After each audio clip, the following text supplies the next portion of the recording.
Welcome back to the Deep Dive. Today, we're taking on a really fascinating intellectual challenge. We're not doing a deep dive into Christianity or Islam or Buddhism.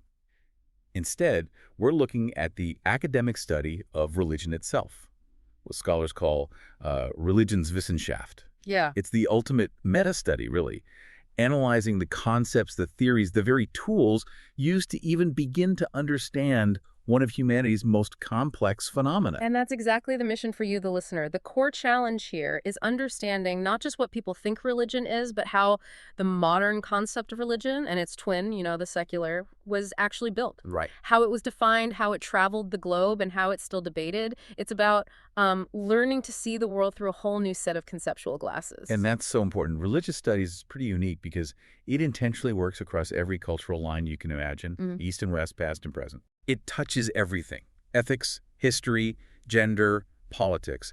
But here's the crucial part, the big distinction. The academic discipline never, ever tests the truth claims of faith. That's absolutely right. The field never asks, is this true? It asks, how do people interpret the world so fundamentally differently? And gaining that competence, that ability to map these different worldviews, that is essential for you to orient yourself in the world we live in today. Okay, let's unpack this then, starting with the building blocks. When the academic field first tried to define its object of study, it needed a big, clear model. What was that classic early approach? We have to start with the anthropological classic, Clifford Geertz. He defined religion as a powerful symbol system. A symbol system. And crucially, a cultural system. Geertz basically made religion available for scientific study by treating it as culture, something you could, grasp the internal logic of. And his big idea hinges on these two types of patterns that religion provides. How did he split the job of a symbol system? He drew this brilliant, crucial line between the two ways symbols work. First, they act as models of reality. Okay, models of, like a blueprint. Exactly. It explains the world you're in. It's your creation story, your map of the cosmos. And the second one? The second is that they are models for action. This is your instruction manual. It tells you how to behave like a dietary law or, the 10 Commandments. So religion is like a dual operating system. It gives you both the theory for the universe and the practical guide for how to live in it. Precisely. And the appeal of this definition was, it was immense. It established religion as its own thing, an autonomous subject. You couldn't just reduce it to psychology or economics. Right. You couldn't just say, oh, religion is just a crutch or it's just a mask for class struggle. It was its own irreducible system of meaning. The meaning can't be the whole story, can it? So introduce the critique that challenged Geertz's intense focus on symbols and belief. Yeah, this is where you get the post-structuralist critiques, most famously from scholars like Talal Asad. The core argument is that Geertz focused way too much on the conceptual side. On meaning and belief. On meaning and belief, what they call the primacy of meaning. By focusing on what people believe, he kind of neglected the practical lived practices and, even more critically, the power structures underneath it all. So it was all about what people think is true, not who gets to tell them what's true or how those beliefs are enforced. Exactly. The critics said, look, this universal definition of religion is often, unconsciously shaped by a Protestant Christianity, which really privileges theology and individual faith. So what was the alternative focus? The alternative focus is discourse. Okay, discourse is a word I feel like people throw around a lot. What does it mean in this very specific context? It's much more specific than just talk. Discourse is the whole system of language and practices that produce meanings. And it's understood as completely inseparable from arrangements of power. So think of it this way. The actual words we use, faith, ritual, those words carry the weight of the political history that created them. The very concept of religion with a capital R, it emerged right alongside colonial structures. That is a phenomenal shift. So if Geertz gives us the mental map, we need social theory to figure out who drew the map and why.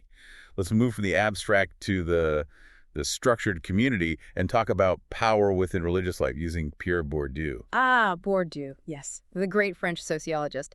He taught us how power works, often invisibly, with his concept of the religious field. The religious field. He saw society as a bunch of these semi-independent arenas, or fields: law, politics, science, religion, and each one operates with its own specific rules of the game. So it's like the NBA, but for holiness. Everyone agrees on the basic rules, the sacred text, the ritual, but they're all competing for influence inside that arena. Precisely. And within that field, actors compete for capital. And sociologically, capital is just any resource that lets you exert influence. So not just money. No. In the religious field, it's social capital, your relationships. It's cultural capital, like having a theology degree, and especially symbolic capital, which is the prestige, the legitimacy that is recognized within that specific field. So it's not enough to just be devout. You have to be seen as legitimate by the community's gatekeepers to have any real power. Absolutely. The field perspective focuses on these objective relations, the power dynamics. It's all about how actors constantly compete to define the boundaries of that religion. Okay, so once we understand that internal competition, we have to connect it to the negotiation that happens outside, between the religious and the secular. This is where religious secularization comes in. This is such a crucial insight for you to grasp. Religious secularization is the realization that the religious and the secular basically create each other. They're mutually constitutive. Exactly. Defining one automatically defines the other. This isn't just about separation, it's about definition. When you define what is secular, you are inherently constraining and shaping what religious is allowed to be. And the specific act of drawing that line, that's called religionization. Correct. Religionization is that explicit process of marking certain practices or traditions as religious to distinguish them from the secular. Could you give us a concrete historical example of this separation being deliberately constructed? For sure. We can look at religio-secularism as an ideological project. Take the Egyptian scholar Ali Abdal-Razik back in 1925. Okay.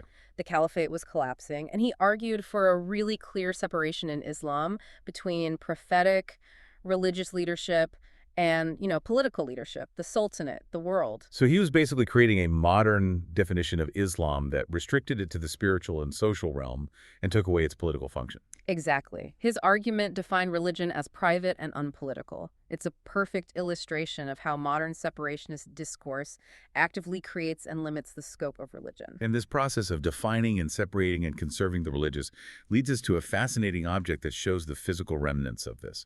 Tell us about the amulet. Yeah, we have this example of an amulet against the evil eye from Israel collected in 1934. It's a protection document that pulls together this whole established religious repertoire. The hand, the Star of David. Right. Divine names, Torah quotes, all for this very practical purpose of protection. But the insight here isn't the magic, it's the moment it was collected. Precisely. The curator acquired it because they felt that belief in this kind of protection was rapidly declining because of modern secularizing pressures. The artifact's value wasn't its power, but its perceived endangerment. So the very act of putting it in a museum was part of this conservation project, preserving something that was seen as vanishing under the march of progress. That's the material consequence of religio-secularization. The museum is actively drawing the boundary between rational progress and this vanishing tradition, and then it tries to preserve the vanishing side. Wow, that's a powerful point. These categories we use, they were constructed locally, but they traveled the globe, especially during colonialism. So how did these categories land and change outside of Europe? Let's talk about entangled histories. Absolutely. The key mistake here is to think that colonized peoples were just passive recipients of Western ideas. Far from it.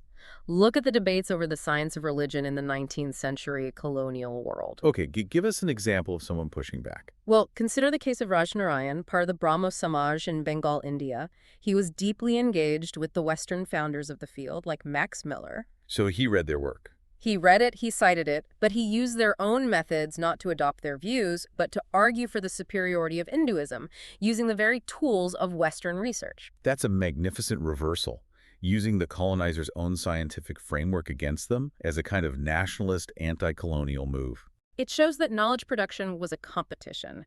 Miller himself knew this. He actually warned European scholars that if they hesitated, other nations and other faiths would take over the work. The definition of religion was a global, contested project right from the start. Okay, so if that's the historical flow, let's jump to the present. How does globalization and migration change religion today? We can analyze this through the lens of diaspora. When a tradition scatters across the world, it creates this transnational religious space. And that space acts as a genuine laboratory of religious innovation. Why a laboratory?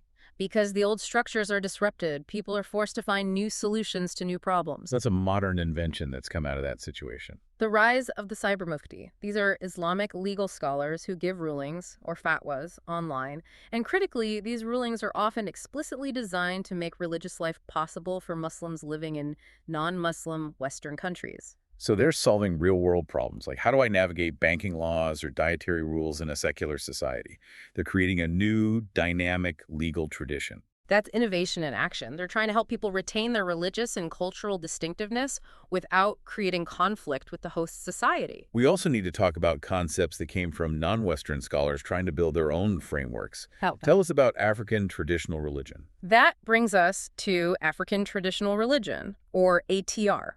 Now, it's crucial to understand that ATR is a scholarly model. It's not just a catch-all term for every religion in Africa. Right. It actually emerged among post-independence African scholars like Balaji Idowu, who were influenced by Pan-African and nationalist ideas. And why did they need a single unifying concept like that? Because colonialism often just dismissed indigenous practices as primitive, as folklore.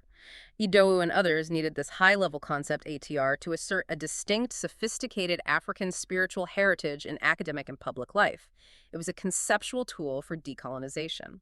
Okay, so for our final section, let's shift to the academic tools scholars use to interpret all this. Let's start with how we even understand language itself, metaphorology. Right. What's so fascinating here is that the philosopher Hans Blumenberg argued that metaphors are not just, pretty linguistic decoration. They are tools that base a comparison on a claimed similarity, like calling the political system the state ship. It's powerful because it suggests the complexity of a state can be understood with a familiar object, like a ship. Yeah. It gives the idea immediate weight. And that's why they work so well. They actually structure our thinking. Blumenberg said they're essential for the readability of religion because they provide orientation and, huge cosmological ideas. They offer this immediate high plausibility. So let's apply one of these tools to a huge religious theme, the end of time, what scholars call millennialism. Millennialism, or millenarianism, is the belief in an imminent transition to a collective state of salvation or well-being. Earthly or heavenly. Either one, yeah. Yeah. But it's structured by some kind of transcendent blueprint or divine plan. And we can break this down into two basic types that help us categorize a huge range of movements. What's the loud one? Yes. First, you have catastrophic millennialism. This is transformation through, cataclysmic, world-destroying events. The old world has to be burned down so a new, better one can rise from the ashes. When I hear political commentators calling for a complete system overhaul, I realize now they're sort of channeling that catastrophic mindset. Yeah. Just secularized. Precisely. The structure of the expectation is the key. And the second type is progressive millennialism.